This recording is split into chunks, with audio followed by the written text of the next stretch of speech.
মুখ্যমন্ত্ৰীয়ে ঢেৰ মৰম যাচিলে শ্ৰীকৃষ্ণলৈ। ব্ৰেক নথকা পেডেল নথকা চাইকেল চলাই খেল মহাৰণত চমক দেখুৱালে অকমানি কৃষ্ণই। চাওক অকমানি কিশোৰটিক। নাম শ্ৰীকৃষ্ণ চুতীয়া, বয়স মাত্ৰ 12 বছৰ। ঘৰ ডিব্ৰুগড়ৰ টিংখং সমষ্টিৰ নেপালী গাঁৱত।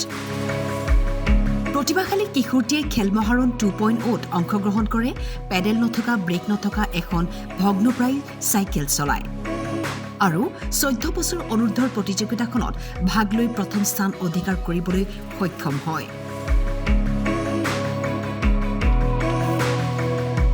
মুখ্যমন্ত্ৰীয়ে ছ'চিয়েল মিডিয়া একাউণ্টযোগে ক'লে, মনৰ উৎসাহ, শ্ৰম আৰু অনুশীলনৰ জৰিয়তে প্ৰতিভা বিকাশৰ বাটত কোনো হেঙাৰ আহিব নিদিয়াকৈ যে আগুৱাই যাব পাৰি, তাৰ এক উজ্জ্বল নিদৰ্শন কৃষ্ণ।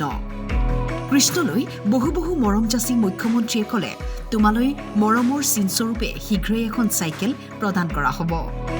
তুমি আগুৱাই যোৱা বহু দূৰ বাট। শ্ৰীকৃষ্ণলৈ টাইমেইটেও জনাইছে ঢেৰ মৰম আৰু শুভেচ্ছা। News desk, time 8।